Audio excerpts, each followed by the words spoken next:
One thing that I will never stand for is Jack Antonoff's slander. Is every recent Taylor Swift song a masterpiece? Who am I to say? But end of the day, he produced the greatest pop record of all time, therefore he will always be a genius in my eyes. And talking to a friend recently, I discovered that not everyone knows that one of the absolute greatest indie rock outfits, Bleachers, yeah, that's also Jack Antonoff. So in this video, we're gonna make a song in the style of Bleachers. And when I Googled Bleachers genre to figure out what to call this video, the answer I found was indie pop rock. That just seems like every genre thrown into one. But honestly, to me, it makes actually a lot of sense. It's got the upbeat, catchy sound, melodies, and textures of pop, but with a little bit of the grit and the kind of live sound of indie rock. And listen, I get it. Jack Antonoff has access to the best studios and gear in the world, and you and I probably don't. So that's why in this video, I'm gonna show you how you can replicate this sound at home. Basically, if you have a couple guitars, a mic, and a MIDI keyboard, you can follow along and cook up something pretty similar yourself. I started off by writing this song just on an acoustic guitar. It's that classic kind of upbeat sound, but with a lot of angst. It's about the political and economic state of the world right now. So you know it's getting serious. Here's what that demo sounds like. Ooh, don't you mind the pain? Ooh, do it for the love of the game. So now let's jump into the DAW and produce it. The first thing I want to get right is the drums. I've built into the guitar part places where the drums are going to have little fills and are going to come in. So like right here, for example. Fear of evolving, ignoring the signs. Something like that. So let's do it. I'll take you through my favorite way to do MIDI drums. I don't have a drum kit in here like probably most of you. And to be honest, MIDI drums are awesome. They do the trick like most of the time. I'm using Easy Drummer 3 by Tune Track, I think. The way I start this kind of thing is just by recording like one drum part at a time. Some people can like finger drum all the parts together, but like I can't do that. So I just do one part at a time. So let's see, kick. Fear of evolving, ignoring the signs. Perfect distraction from all of the lies. Alright, I'm gonna record a simple hat loop next. Ignoring the signs. The perfect distraction from all of the lies. Well, you know what? I think for the first 4 bars of the pre-chorus, I'm gonna switch to a little ride loop instead of the hi-hats. See it blossom in your face, reality, we can't explain it. You know, when I switch to the rides, I'm just gonna switch the kick as well. Dun, dun, dun, dun, dun. All right, let's try to figure out some snare ideas now. It's always the hardest part for me. Fear of evolving, ignoring the signs. I don't know if I like that snare sound.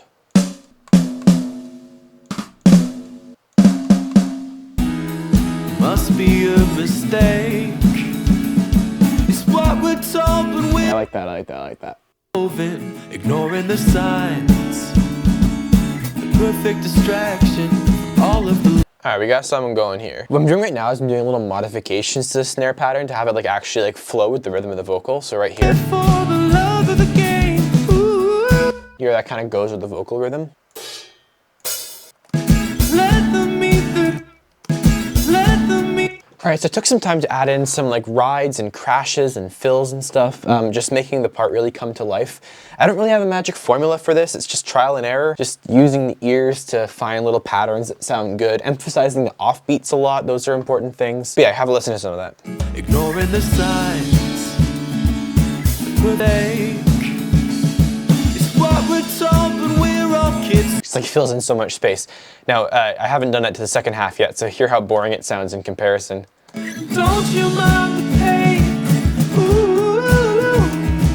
So that's where so much of like the feel and the vibe comes, is those crashes and the downbeats and then just like the weird emphasis of the offbeat and stuff.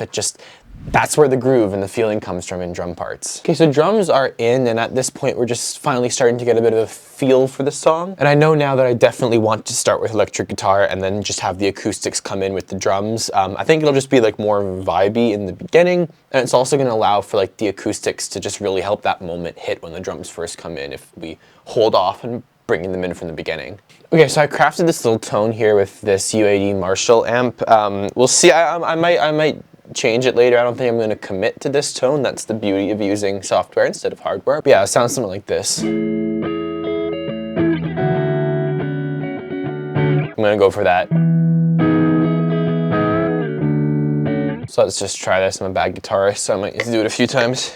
We were out walking, avoiding the lines. Difficult notions at difficult times. Fear of evolving, ignoring the signs. Not a flawless performance, but I think it will be good for now. I'm gonna do perhaps the laziest trick in the producer's handbook, but I am gonna put RC20 on the guitar for just like a bit of wobble. We were out walking, avoiding the lines.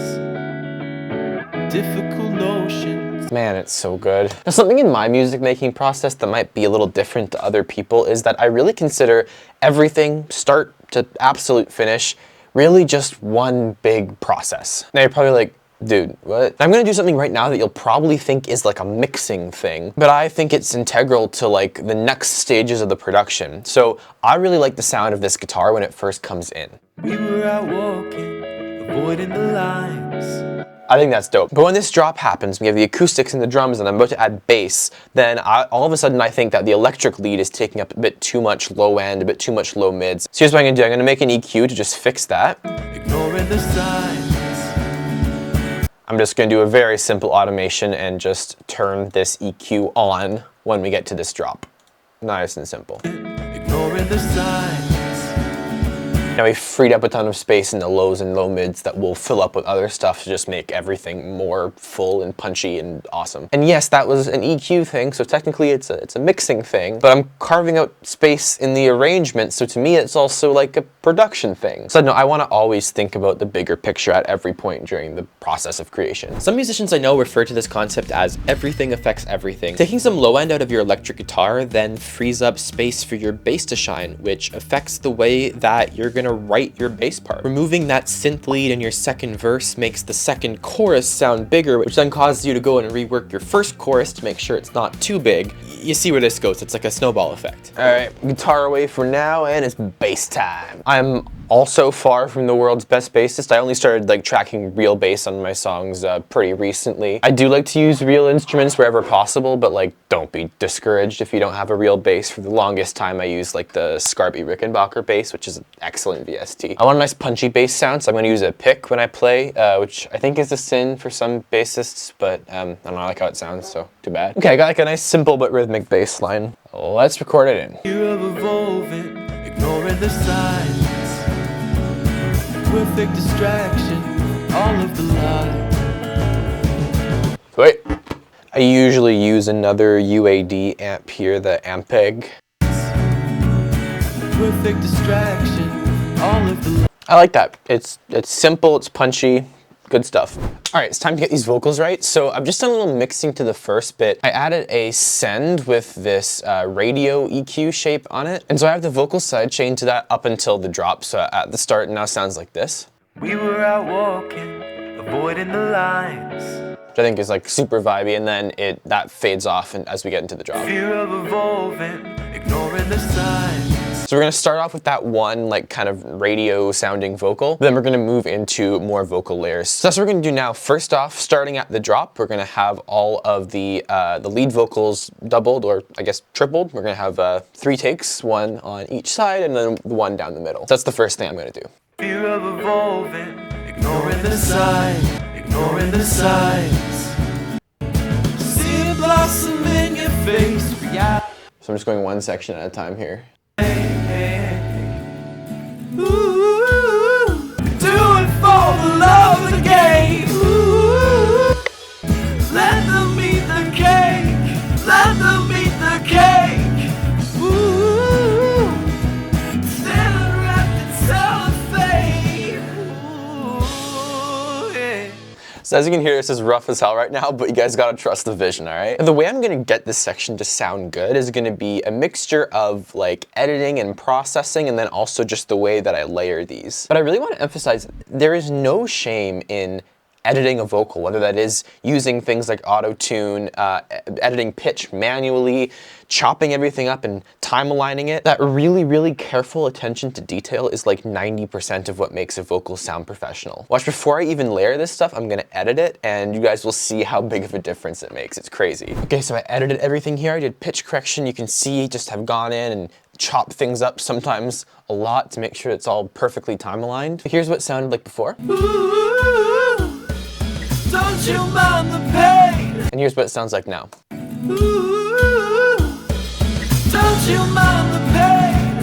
Ooh, do it for the love of the game. So a lot better. And the reason I emphasize this is just anyone can go in and chop up a vocal and time align it. Like it's probably the easiest thing, but the most tedious thing to do. But sometimes you just gotta do it. Now, all that being said, we're gonna layer stuff up now. There's like a mismatch in energy between the ooh, ooh, ooh, ooh, and the screamed lines. So to compensate for that, I'm gonna do a nice big gang vocal on the oohs, and I'll show you how I record that. It's kind of cool. All right, so bye chair.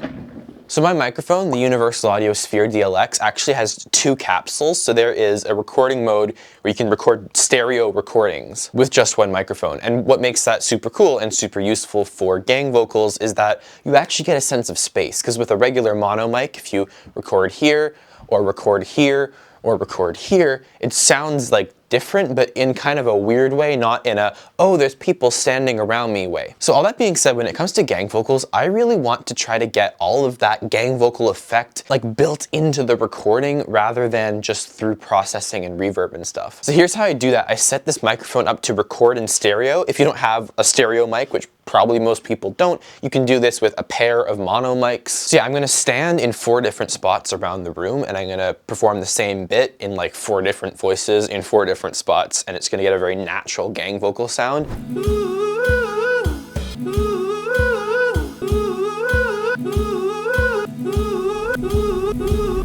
Okay, so I recorded 8 takes of those oohs, 4 in the higher octave, 4 in the lower octave. Here's what that sounds like with literally no processing, not even panning, reverb, nothing. There's a sense of space, and I haven't like put that in with processing, it's just in the recordings. So now I'm just gonna record 6 more layers throughout of like octave doubles and harmonies. And I'm just gonna do that normally without the fancy stereo stuff. All right, so I added some harmonies to the kind of like pre-chorus-ish section that sounds like this. Must be a mistake. It's what we're told when we're all kids, so when we grow. Sounds like a nice full kind of poppy vocal stack now. I did the same thing in the chorus, but then I also added these, using that same technique of like standing in different points in the room, I added these choral bits. And those are run through that same kind of radio EQ. So here's the chorus now.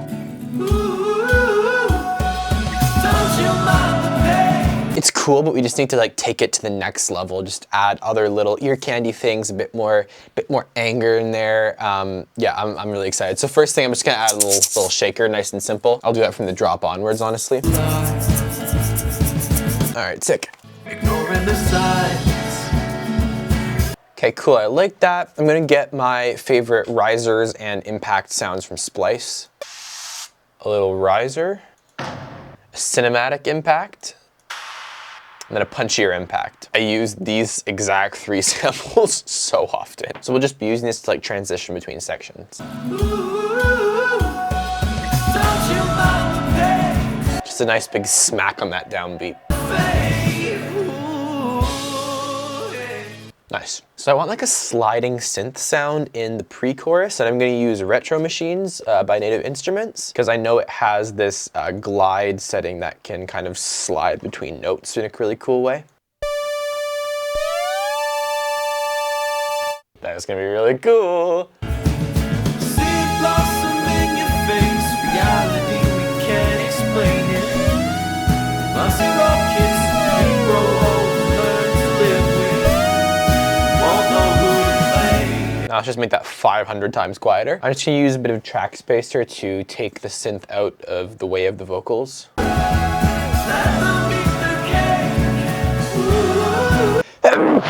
Bless me. We down the octave? Just gonna get a little bit of that like pulsing sound in there. And I think just in the chorus.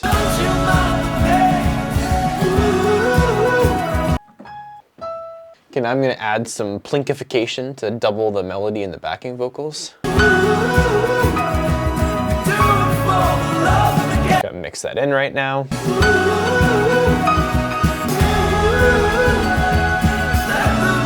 Yeah, I like that a lot. Now what if I have a left and a right McPlinker? This is like a really simple technique that I use a lot, of just having the same thing, like the same literal like melody and stuff on the left and the right ear, but just played with different sounds. I think I like that.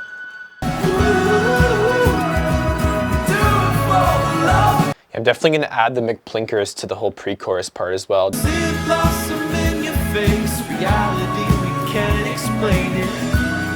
So aside from some finishing touches and then just bringing it up to level, that was basically it. I'll show you the finished product in a second, but first, the reason I make these videos is because I'm a producer for indie artists like you. So if you want to work on a song together, just hit the first link in the description. I'll take you to my website where you can get in touch, send in some of your music, and we can see if we're a good fit to work together. All right, I'll catch you next time. Here's the final song. We were out walking, avoiding the lines. Difficult notions at difficult times. Fear of evolving, ignoring the signs. Perfect distraction, all of the lies. See it blossom in your face. Reality, we can't explain it. Must be a mistake. It's what we're taught when we're all kids. So when we grow old, we learn to live